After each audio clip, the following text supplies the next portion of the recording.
ठीक है, तो एक बार फिर से रिवाइज करा देती हूँ। क्षितिज बुक में आपके कौन कौन से चैप्टर आएंगे वो मैं बोल रही हूँ। सूरदास, तुलसीदास, जयशंकर प्रसाद, सूर्यकांत त्रिपाठी निराला, सुभद्रा कुमारी चौहान और नागार्जुन, ये 6 कवि आएंगे। और गद्य भाग में पाठ 1, पाठ 2, पाठ 3, पाठ 5 और पाठ, मैं नाम बोल देती हूँ ताकि आपको कंफ्यूजन ना रहे, है ना, सीरियल नंबर कुछ भी हो। एक अद्भुत अपूर्व स्वप्न, दूसरा ईदगाह, तीसरा स्त्री शिक्षा के विरोधी कुतर्कों का खंडन, और 5वां आखिरी चट्टान, छठा ईर्ष्या तू ना गई मेरे मन से, और सबसे लास्ट में सड़क सुरक्षा को लेकर जो है पाठ वो आएगा। तो ये 6 हो गए आपके 12 लेसन आपके हैं, ये आएंगे। बाकी सब हटा दिए गए हैं। वो हो सकता है भी और आगे और भी शॉर्ट हो कोर्स, तो आपके और चैप्टर कम हो जाएंगे। अब कुछ एक तो हमने पढ़ लिए थे, जैसे सेनापति, देव, कृपाराम, ये सब हमने पढ़ लिए थे, कोई बात नहीं। अब गद्य में मैंने आपको पाठ पहला दूसरा करवा दिया था, जयशंकर प्रसाद करवाना है ना, यहाँ से स्टार्ट करेंगे आज। तो जयशंकर प्रसाद हम पढ़ेंगे, या फिर हम आखिरी चट्टान तक पढ़ चुके थे? नहीं, अमर शहीद तक पढ़ चुके थे, तो आखिरी चट्टान ले लेंगे। ये 2 चैप्टर हम ले सकते हैं। ठीक, तो आप जो चाहोगे वो अभी मैं स्टार्ट करा दूंगी। रही बात ग्रामर की, ग्रामर में भी आपका कोर्स जो है वो कुछ कम हुआ है, जिसमें से आपके अपठित गद्य और पद्य में गद्यांश हट गया है, केवल कविता वाला आएगा, पद्यांश आएगा। कविता आएगी और क्वेश्चन आंसर आपसे पूछे जाएंगे अनसीन पैसेज में, तो एक कम हो गया। इसके बाद व्यवहारिक व्याकरण के अंतर्गत आपके शुरू के जो चैप्टर थे ना, क्रिया, विशेषण, कारक, काल, वाच्य, ये सब कट गए, नहीं आएंगे। केवल वाक्य शुद्धि है, समास है, मुहावरे और लोकोक्तियां हैं, इतना इजी कर दिया। मुहावरे लोकोक्ति तो वैसे ही इजीली आप लोग करते ही रहते हो। समास और वाक्य शुद्धि, ये 4 चैप्टर हो गए आपके।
बीच में और डिस्टर्ब करते हैं फोन आके, काट दिया करूंगी तो भी गड़बड़ हो जाता है।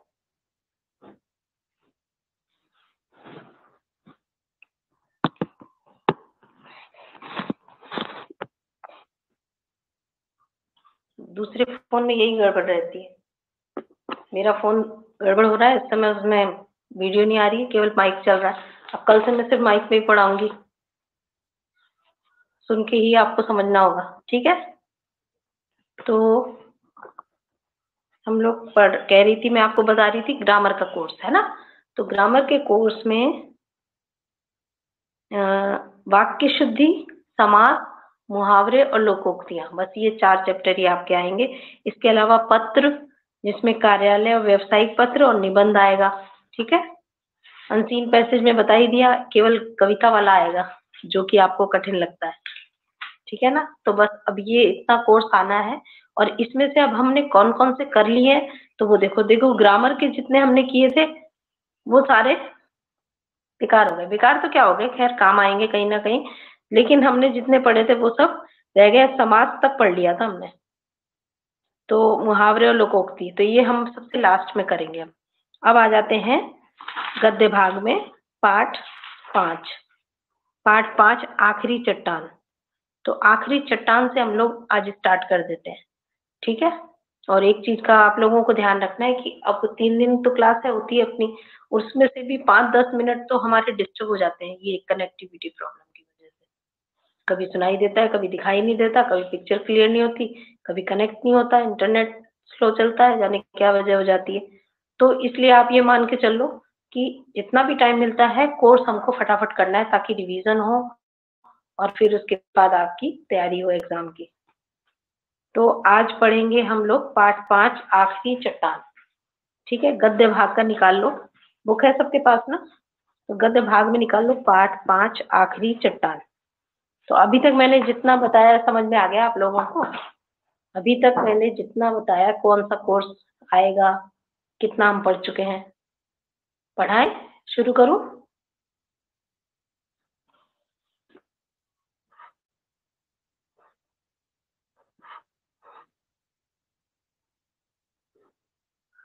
चलो ठीक है, तो पाठ 5 पेज नंबर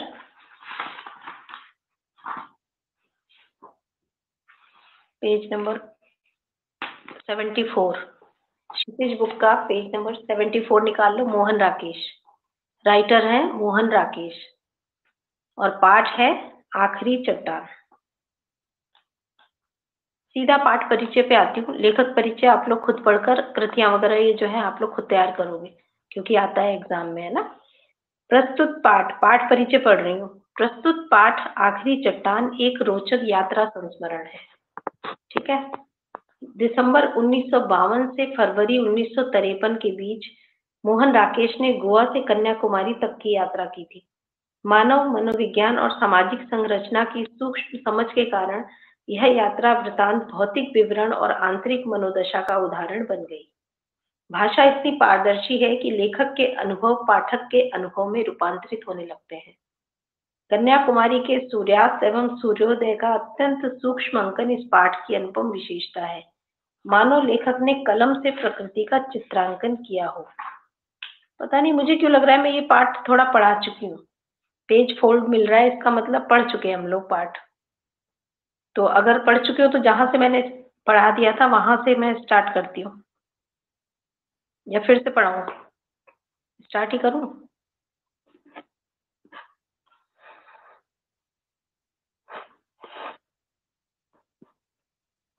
पेज नंबर हम लोगों ने 76 तक पढ़ लिया था, तो मैं उसको शॉर्ट में समझा के 77 से पढ़ाऊंगी। देखो, तो लेखक के बारे में बताया कि लेखक जो है इस पाठ में उन्होंने गोवा से कन्याकुमारी तक यात्रा की थी, और कन्याकुमारी में जब वो गए तो वहां का सूर्यास्त का जो होता है, सनसेट और सनराइज यानी सूर्योदय का दृश्य और सूर्यास्त का दृश्य जो था उसका जो उन्होंने चित्रण किया है वो इतना सुंदर किया है, इतना पारदर्शी किया है कि हमें लगता है कि लेखक नहीं बल्कि हम खुद वहां पर उपस्थित हो। तो यही वर्णन इस पाठ में है। तो इसमें लेखक ने सबसे पहले बताया था कि कन्याकुमारी जहां वो गए वो सूर्योदय और सूर्यास्त की भूमि कही जाती है। वहां पर जिस होटल में वो ठहरे थे तो उस होटल के आगे सागर था, समुद्र, और समुद्र में भी 3 तरफ का, क्योंकि कन्याकुमारी भारत का एकदम एंड सिरा, आखिरी सिरा है, 3 तरफ तीनों कोनों पे सागर है। एक तरफ बंगाल की खाड़ी है, एक तरफ हिंद महासागर है, एक तरफ अरब सागर है। तो 3 ओर से सागरों से घिरा ये कन्याकुमारी स्थान है। और यहीं पर जो इनका संगम स्थल जहाँ पे ये तीनों सागर मिलते हैं वहां पर कहते हैं स्वामी विवेकानंद ने कभी समाधि लगाई थी। वहां जो चट्टान है उसी पर उन्होंने समाधि लगाई थी। तो उसके आसपास वहां पर खड़े होकर लेखक जो देख रहे हैं तो उनको लगता है कि मानो तीनों ओर से घिरे समुद्र में जो है पानी जो था, उसको देखकर लेखक बहुत ऐसा महसूस कर रहे थे कि पानी और इसका विस्तार कितना गहरा है, इसकी शक्ति कितनी असीमित है। ठीक है ना, तो ये इन्होंने फर्स्ट पैराग्राफ में बताया। फिर उसके बाद उन्होंने ये बताया है कि लेखक जो थे वो वहां पर किनारे पर मिट्टी के कुछ टीले बने थे, उन टीलों पे चढ़कर लोग वहां से सैंड हिल जो कहा जाता है, वहां पर चढ़ के लोग जो है पहाड़ी पे से टीलों पे से सूर्यास्त का सीन देखते हैं। तो बहुत सारे जो लोग घूमने आते हैं, पर्यटक आते हैं, तो वो टोलियों में बटकर जाते हैं और वहां पर सूर्यास्त का दृश्य देखते हैं। तो लेखक जो है वो भी उन टोलियों के साथ साथ चल रहे थे, तो वो देख रहे थे। उनसे आगे आगे कुछ युवतियों की टोलियां थी, जो नन होती है ना, मिशनरी, उसमें पादरी या मिशनरी उसमें कहते हैं ना, जैसे हमारे हमारे यहाँ हिंदू साध्वी होती हैं, साध्वियां, साधु होते हैं, साध्वियां होती हैं। ऐसे ही ईसाइयों में जो साध्वियां होती हैं उनको नन कहा जाता है। तो वो लोग जा रही थी और मोक्ष पर बातें कर रही थी। और फिर कुछ 8-10 नवयुवक भी थे और वे लोग भी देखने जा रहे थे। तो ये सारा दृश्य जो था उसका वर्णन लेखक कर रहे हैं कि किस तरह जा रहे हैं। फिर टीलों तक पहुंच गए थे, वहां पर पहुंचकर लेखक ने सूर्य का सूर्यास्त जो था उसका सीन देखा कि किस तरह जब सूर्यास्त का सीन होता है, सूर्य जब पानी में डूबता है तो उस समय उसका रंग एकदम पीला चटक गोल्डन सोना जैसे ऐसे लगता है, और उसकी परछाई पानी पे कैसे पड़ती है कि जैसे मानो सोना ढुलक गया है। और फिर धीरे धीरे धीरे धीरे वही पानी जो है वो जो गोल्डन कलर का एकदम सोने जैसा था, वो धीरे धीरे लाल रंग में, फिर ऐसे करते करते और बैंगनी रंग में। क्यों ऐसा क्यों होता है? क्योंकि अंधेरा होता जाता है, शाम होती जाती है। तो जैसे जैसे अंधकार बढ़ता है वैसे वैसे सूर्यास्त के जो रंग है वो पानी पे अलग अलग रूप में दिखाई देते हैं। तो वो धीरे बता रहे हैं कि धीरे धीरे वही बैंगनी, और बैंगनी से फिर धीरे धीरे काला पड़ जाता है। अच्छा, जब सूर्यास्त का सीन देख लिया तो उसके बाद लेखक जो थे, अचानक उन्हें लगा कि इतनी शाम हो गई और मैं तो काफी दूर आगे निकल आया, दूसरे लोगों से काफी अलग हट गए थे। तो फिर इन्होंने सोचा कि क्यों ना मैं वापस चलूं, और फिर वो वापस जाने के लिए कदम बढ़ाने लगे कि कहीं ऐसा ना हो मैं रास्ता भूल जाऊं। ठीक है ना, तो यहां तक हमने पढ़ लिया था। अब आ जाओ पेज नंबर 77। पेज नंबर 77, ठीक है, पैराग्राफ पढ़ रही हूँ। पहला ऊपर से ही थर्ड लाइन।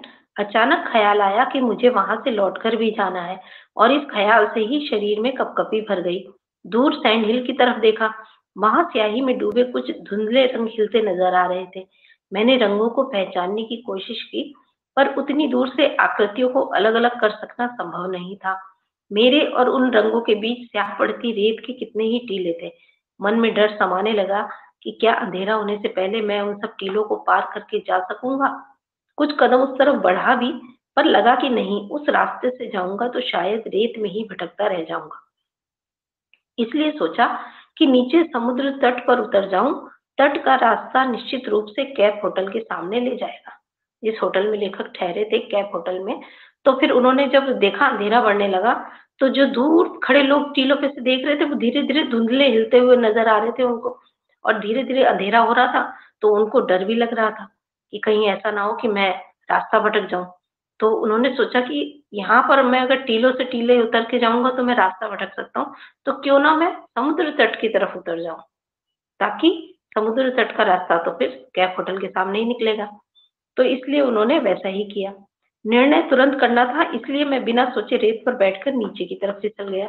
यानी वो समुद्र तट की तरफ फिसल गए, और तट पर पहुंचकर कुछ क्षण बढ़ते अंधेरे की बात भूला रहा। कारण था तट की रेत। अच्छा, वहां पर पहुंच के भी जब तट पर पहुंच गए, समुद्र तट पर, तो भी भूल गए कि अंधेरा हो रहा है। क्यों क्यों भूल गए? क्योंकि वहां पे भी वो समुद्र तट की रेत जो थी उसको देखने लग गए, रेत के रंगों को देखने लग गए।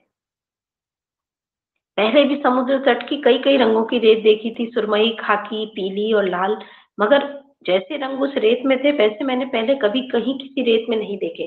कितने ही अनाम रंग थे। अनाम रंग थे मतलब वो ऐसे कलर थे कि उनको कोई नाम नहीं दिया जा सकता था। और काली घटा और घनी लाल आंधी को मिलाकर रेत के आकार में ढाल देने से रंगों के जितनी तरह के अलग अलग सम्मिश्रण पाए जा सकते हैं वो सब वहां थे। यानी काली घटाएं जो घिरी रहती हैं उसको आप कोई नाम नहीं दे सकते, ना वो काली होती है, ना वो ग्रे होती है, ना वो सफेद होती है ना, अलग सा ही रंग होता है उनका, सुरमई सा। इसी तरीके से वो मिट्टी का रंग भी अंधेरे के कारण चेंज था। तो लेखक यही बताना चाहते हैं कि जिस तरह आंधी का रंग होता है, घटाओं का रंग होता है, ये परफेक्ट हम कोई नाम नहीं दे सकते इन रंगों को, तो वैसा ही उन रेतों को भी कोई नाम नहीं दिया जा सकता था, उसके रंगों को अलग अलग तरीके के थे। अब उन रंगों, अलग अलग रंगों की रेत को हाथ में लेकर देखा और मसल कर नीचे गिर जाने दिया। जिन रंगों को हाथों से नहीं छू सका उन्हें पैरों से मसल दिया। मन ये था कि हर तरह की रंग की थोड़ी थोड़ी रेत अपने पास रख लूं, पर उसका कोई उपाय नहीं था। फिर सोचकर कि किसी और दिन आकर रेत को बटोरूंगा, मैं उदास मन से वहां से चल दिया। कहने का मतलब ये कि सूर्यास्त के समय अंधेरा भी हो रहा था, सूरज की हल्की रोशनी भी थी, और ऐसे माहौल में जो रेत थी, समुद्र के किनारे की रेत, उसके रंगों का जो विभिन्न प्रकार के रंग थे, वो लेखक को इतने आकर्षित कर रहे थे कि वो उन्हें हाथ से छू के देख रहे थे, हाथ से जो नहीं छू पा रहे उसको पांव से हिला के देख रहे थे। उनका मन था कि इस सारी तरह की रेतों को मैं अपने साथ ले जाऊं, लेकिन ऐसा संभव तो था नहीं। तो फिर लेखक आखिर आगे चल दिए। समुद्र में पानी बढ़ रहा था, तट की चौड़ाई धीरे धीरे कम हो रही थी। समुद्र का लेवल भी रात को बढ़ता जाता है, वैसे ही बढ़ रहा था। एक लहर मेरे पैरों को भिगो गई तो सहसा मुझे खतरे का एहसास हुआ। अचानक एक पानी की लहर लेखक के पांव तक आ गई, तो लेखक को डर लगने लगा कि अरे ये तो पानी बढ़ रहा है बहुत तेजी से, मैं जल्दी से जल्दी पहुंचूं अपने होटल। तट पर सिर्फ 3-4 फुट पानी, हिस्सा पानी से बाहर था। लग रहा था कि जल्दी ही पानी उसे भी अपने अंदर समा लेगा। एक बार सोचा कि खड़ी रेत से होकर फिर ऊपर चला जाऊं, पर वह स्याह पड़ती रेत इस तरह की दीवार की तरह उठती थी कि उस रास्ते पर ऊपर की कोशिश करना बेकार था। मेरे मन में खतरा बढ़ गया, मैं दौड़ने लगा। लेखक को अचानक डर लगने लगा और सोचे दौड़ कर जाऊंगी, क्योंकि पानी तो तेजी से बढ़ रहा है और बिल्कुल पानी अगर आ गया किनारे तक तो कहाँ जाऊंगा मैं दौड़ने लगा। दो एक लहरें और पैरों के नीचे तक आकर लौट गईं। मैंने जूता उतारकर हाथ में ले लिया। एक ऊंची लहर से बचकर इस तरह दौड़ा कि जैसे सचमुच वह मुझे अपने लपेटे में लेने आ रही है। यानी लेखक जब लहरों की तरफ देखते तो बढ़ती हुई लहर ऐसी लगती मानो उनको अभी ले जाएगी अपने साथ, क्योंकि आती है तट पर और वापस लौटती भी है। तो लेखक जो थे वो डर गए। सामने एक ऊंची चट्टान थी। वक्त पर अपने को संभालने की कोशिश की, फिर भी उससे टकरा गया। अच्छा, डर के लहरों से भागे तो चट्टान से टकरा गए। आगे एक चट्टान थी बड़ी सी और वहां पर रुक गए। पांवों पर हल्की खरोंच आ गई, पर ज्यादा चोट नहीं लगी। चट्टान पानी के अंदर तक चली गई थी। उसे बचाकर आगे जाने के लिए पानी में उतरना आवश्यक था, पर उस समय पानी की तरफ पांव बढ़ाने का मेरा साहस नहीं हुआ। मैं चट्टान की नोकों पर पैर रखता, पेज नंबर 78 पे आ जाओ, पैर रखता किसी तरह उसके ऊपर पहुंच गया। मतलब लेखक सोचे पानी में से निकल के चला जाऊं, पर डर लग रहा था क्योंकि पानी में कहाँ क्या है, सतह कहाँ है पता ही नहीं चलती। तो लेखक ने वो चट्टान नहीं छोड़ी, चट्टान के सिरों के ऊपर, ऊपरी सिरों पर ही पांव रखते हुए वो किसी तरह ऊपर पहुंच गए। सोचा सामने खड़े रहने की अपेक्षा वह अधिक सुरक्षित होगा, पर ऊपर पहुंचकर लगा जैसे मेरे साथ एक मजाक किया गया हो। चट्टान के उस तरफ का तट का खुला फैलाव था, लगभग 100 फुट का। अच्छा, लेकिन जैसे ही चट्टान पे पहुंचे ना, तो दूसरी तरफ जब देखा तो इनको लगा रहे जैसे मजाक हो गया मेरे साथ। क्यों?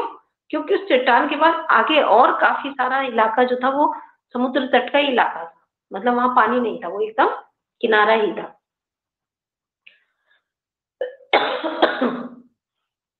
चट्टान के उस तरफ तट का खुला फैलाव था, लगभग 100 फुट का। कितने ही लोग वहां टहल रहे थे। ऊपर सड़क पर जाने के लिए वहां से रास्ता भी बना था। मन से डर निकल जाने पर मुझे काफी, अपने आप काफी हल्का लगा और मैं चट्टान से नीचे कूद गया।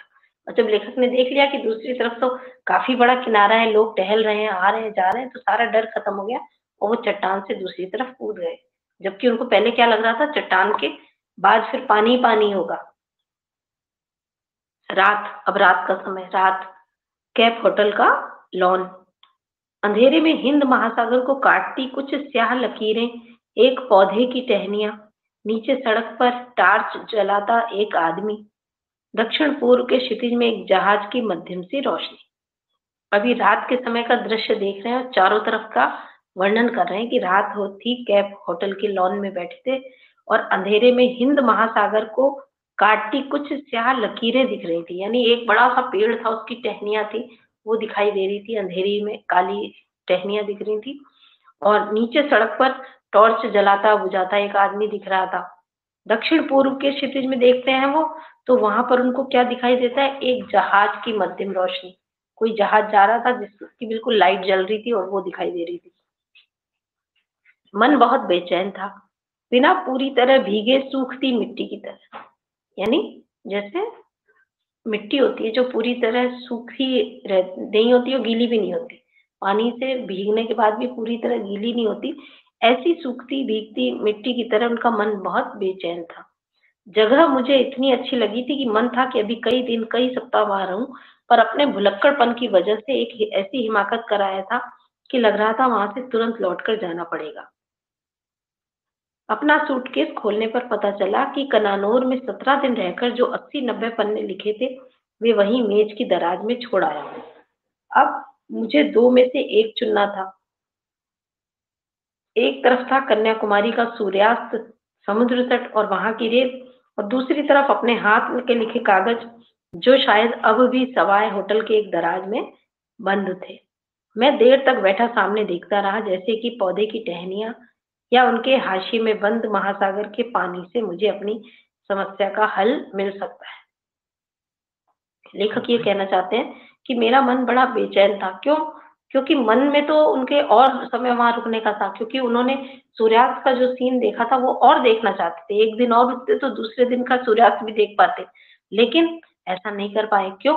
क्योंकि उनको जो उन्होंने क्या गलती कर दी थी, उन्होंने जो पेज लिखे थे, उन्होंने 80-90 राइटर्स हैं तो राइटर तो लिखते ही रहते हैं, तो उन्होंने 80-90 पेज लिखे थे और वो सारे पेज जिस होटल में रुके थे ना, जहाँ पहले यहाँ आने से पहले उस होटल की दराज में रखाए थे, भूल आए थे। तो इस वजह से अब उनको वो लेने भी जाना था। तो एक तरफ तो मन में ये इच्छा भी थी कि मैं यहीं रुक कर फिर से इसका सीन देखूं सूर्यास्त का, और एक तरफ उनके मन में ये प्रॉब्लम भी थी कि वो पन्ने जरूरी थे, वो लेने भी थे। तो वो बैठे बैठे पेड़ महासागर की तरफ, टहनियों की तरफ देखते सोच रहे थे। कुछ ही देर में एक गीत का स्वर सुनाई देने लगा जो धीरे धीरे पास आता गया। एक कॉन्वेंट की बस होटल के कंपाउंड में आकर रुक गई। बस में बैठी लड़कियां अंग्रेजी में एक गीत गा रही थी जिसमें समुद्र के सितारे को संबोधित किया गया था।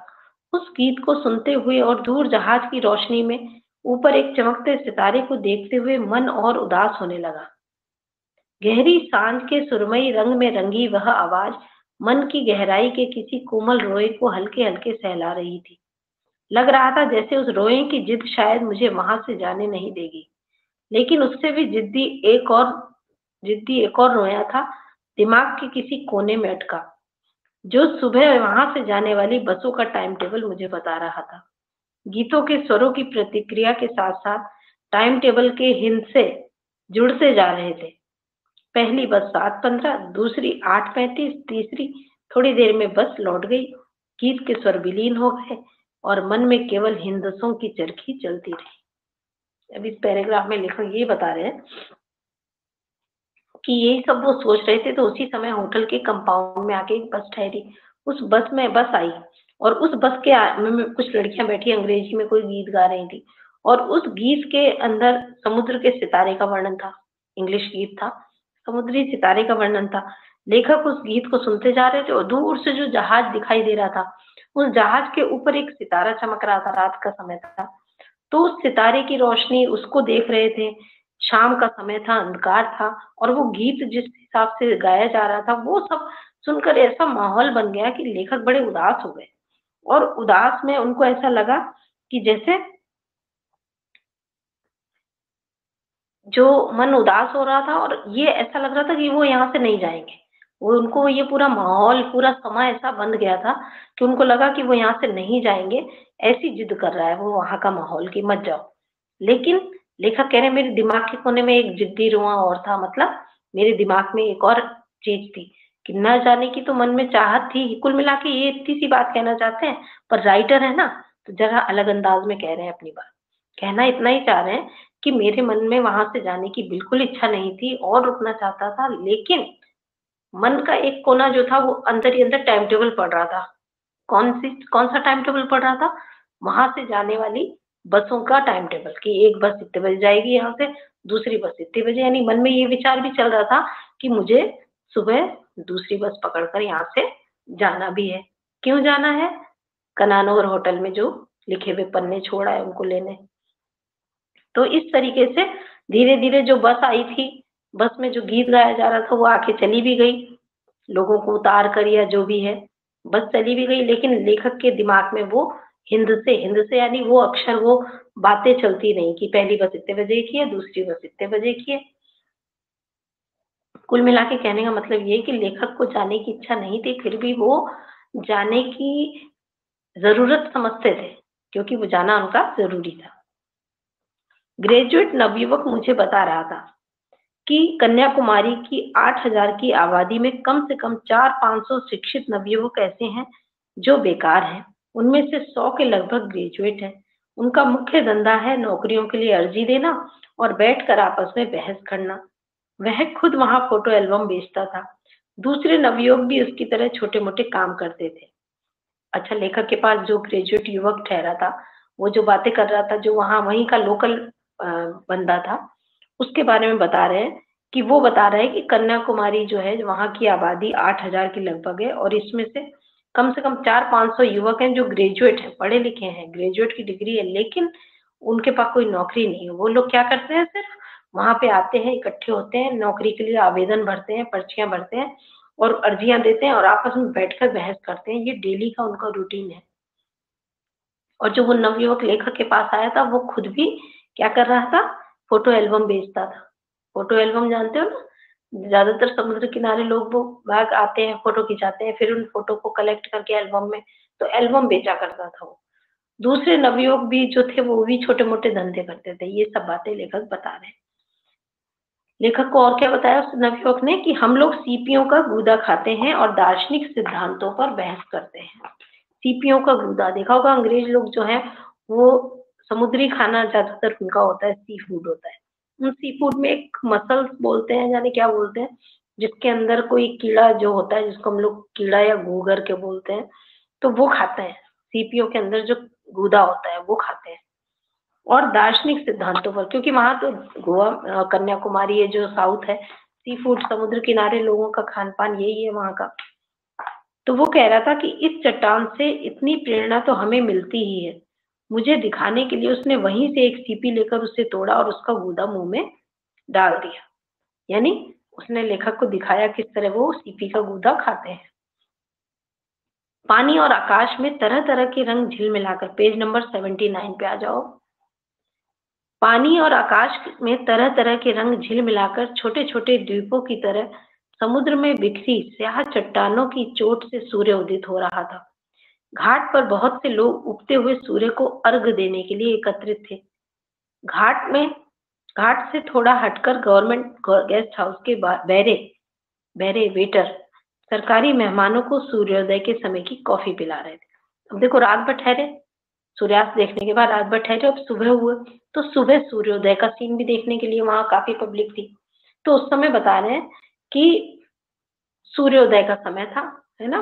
तो सूर्योदय के समय का वर्णन वो कर रहे हैं कि जो आसपास समुद्र के चट्टानें होती हैं, उसके पीछे से सूर्य उदित हो रहा था और घाट पर बहुत से लोग सूर्य को अर्घ्य देने के लिए, क्योंकि सूर्य को अर्घ्य दिया जाता है, तो बहुत सारे लोग इकट्ठे थे इसी के लिए, सूर्य को अर्घ्य देने के लिए। और घाट से हटकर जो गवर्नमेंट गेस्ट हाउस था जहाँ लोग ठहरे थे, वहां के वेटर जो थे वो चाय कॉफी पिला रहे थे मेहमान जो वहां ठहरे हुए थे। दो स्थानीय नव युवतियां उन्हें अपनी टोकरियों में शंख और मालाएं दिखला रही थी। लोकल सामान मालाएं बेचने वाली जो युवतियां थी, दो युवतियां, वो अपनी टोकरी में शंख मालाएं, क्योंकि यही चीजें वहां मिलती हैं, तो शंख और सीपी और इन सब की मालाएं वगैरह दिखा रही थी। वे लोग दोनों काम साथ साथ कर उन्हें मालाओं का मोल तोल और अपने बाइनाक्यूलर से सूर्य दर्शन, यानी लोग बाग दोनों काम साथ कर रहे थे, यानी उन चीजों की खरीदारी भी कर रहे थे और अपने अपनी दूरबीन से सूर्योदय का सीन भी देख रहे थे। मेरा साथी अब मोहल्ले मोहल्ले के हिसाब से मुझे बेकारी के आंकड़े बता रहा था। जो उनके साथ नवयुवक था, बेकारी के आंकड़े बता रहा था, मतलब वो हर मोहल्ले में बता रहा था कि इस मोहल्ले में इतने लोग बेरोजगार हैं, इधर जाओगे तो आप यहाँ इतने बेकार लोग मिलेंगे, बेरोजगार लोग मिलेंगे, ये सब बता रहा था। बहुत से कंडलकाक हमारे आसपास तैर रहे थे। वहां की बेकारी की समस्या और सूर्योदय की विशेषता इन दोनों से बेलाग, मतलब कंडलकाक यानी समुद्री जो समुद्री पक्षी जो होते हैं किनारे पर, वो वहां पर आराम से बेफिक्र होकर घूम रहे थे। उनको कोई मतलब नहीं, ना सूर्योदय का में उनको कोई इंटरेस्ट था, ना उनको उनकी बेकारी की बातों में इंटरेस्ट था। वो तो अपने मजे से घूम रहे थे। मेरे साथियों का कहना था कि लौटते समय नाव को घाट की तरफ से घुमाकर लाएंगे। हालांकि मल्लाह उस तूफान में उधर जाने के हक में नहीं थे। बहुत कहने पर मल्लाह किसी तरह राजी हो गए और नाव को घाट की तरफ ले चले। नाव विवेकानंद चट्टान के ऊपर से घूमकर लहरों के थपेड़े खाती उस तरफ बढ़ने बढ़ने लगी। वह रास्ता सचमुच बहुत खतरनाक था। जिस रास्ते से हम आए थे उससे कहीं ज्यादा। नाव इस तरह लहरों के ऊपर उठ जाती थी कि लगता था नीचे आने पर जरूर उलट जाएगी। फिर भी हम घाट के बहुत करीब पहुंच गए। ग्रेजुएट नवयुवक घाट के आगे की चट्टान की तरफ इशारा करके कह रहा था, यहाँ आत्महत्याएं बहुत होती हैं। अभी 2 महीने पहले एक लड़की ने उस चट्टान से कूदकर आत्महत्या कर ली थी।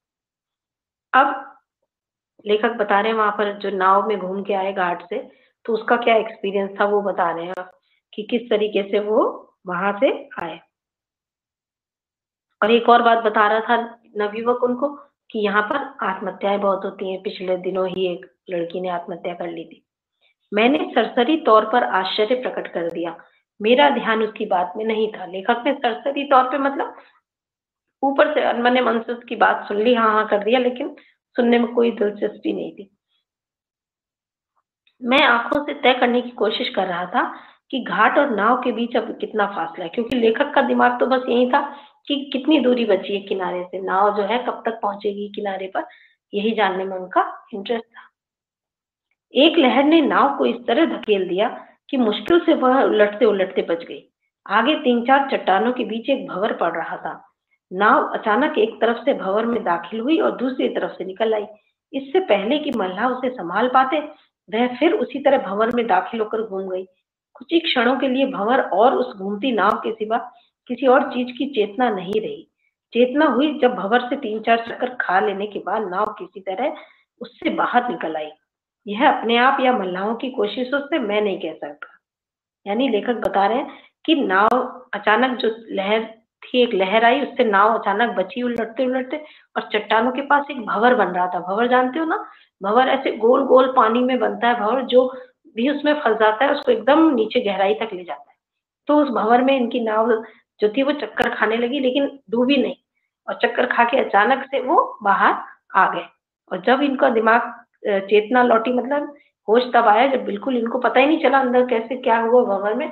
जब ये घूम के बाहर आ गए तब इनको थोड़ी सी चेतना आई। अब वो कैसे हुआ ये खुद लेखक को नहीं पता, कि मल्लाहों की कोशिश से हुआ कि नाव अपने आप भंवर से बाहर आ गई, पता नहीं चला। भंवर से कुछ दूर आ जाने पर नवयुवक ने बताया कि हम उस चट्टान को छूकर आए जिस पर से कूदकर उस नवयुवती ने कन्याकुमारी की साक्षी में आत्महत्या की थी।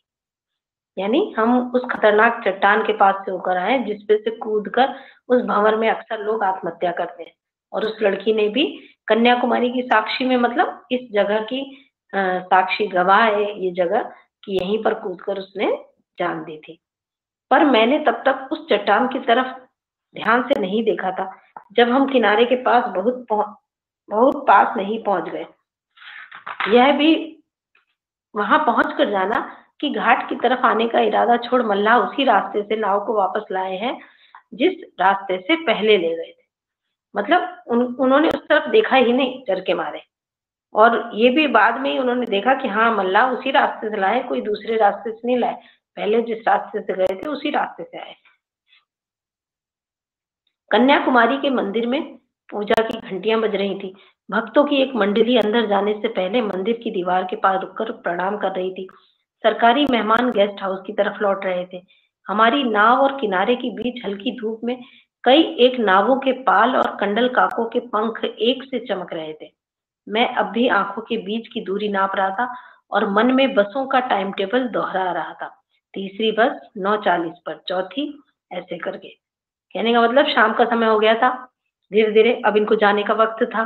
शाम की ट्रेन बस थी इनकी दूसरी। और मंदिर में पूजा की घंटियां बज रही थी, भक्त जा रहे थे, प्रणाम कर रहे थे, सरकारी मेहमान भी अपने गेस्ट हाउस में जा रहे थे। नाव और किनारे के बीच हल्की धूप में लेखक ने नाव के पाल देखे। पाल जानते क्या होता है? नावों के ऊपर ऐसा पर्दा सा लगा होता है ना, जिससे हवा का बहाव बन के नाव की दिशा बनती है। तो वो पाल और कंडलकाकों के पंख चमकते हुए दिखाई दे रहे थे इनको। और मन जो था, मन बसों का टाइम टेबल दोहरा रहा था कि कौन सी बस कितने बजे आएगी। उसके बाद तो एक शाम और वहां रुककर कन्नानौर लौट आए। उसके बाद एक शाम और रुके लेखक वहां, और फिर उसके बाद वापस कन्नानौर आ गए। तो बस ये हो गया। अभी एक लास्ट पैराग्राफ अगली क्लास में फिर समझाऊंगी और क्वेश्चन आंसर एक्सप्लेन करूंगी। और आप लोगों से अब यही कहना है कि रेगुलर रहना, क्लास अटेंड करना, पूरा टाइम आपको देना है। चाहे थोड़ी सी डिस्टर्बेंस हो जाए तो ये नहीं आउट हो जाओ, क्योंकि मैं भी पूरे टाइम बैठकर जब तक टाइम ओवर नहीं होता मैं करती रहती हूँ कि हाँ हमारा कनेक्शन हो जाए सही। ठीक है, तो इसलिए आप लोगों को क्लास ओवर करनी है तब जब मैं कहूँ, ठीक टाइम पे। तो रेगुलर रहना, अपने सभी फ्रेंड्स को बोलना ऑनलाइन क्लास चालू हो गई है, तो सब लोग कनेक्ट हो और क्लास अटेंड करो। ठीक है, ओके, बाय। नेक्स्ट क्लास में मिलेंगे। पूरा चैप्टर ये पढ़ लेना फिर से आज घर पे, शाम के समय पूरा चैप्टर पढ़ना। नहीं समझ में आया तो फिर एक्सप्लेन कर दूंगी और अगली क्लास में क्वेश्चन आंसर कराऊंगी। Okay, okay, bye.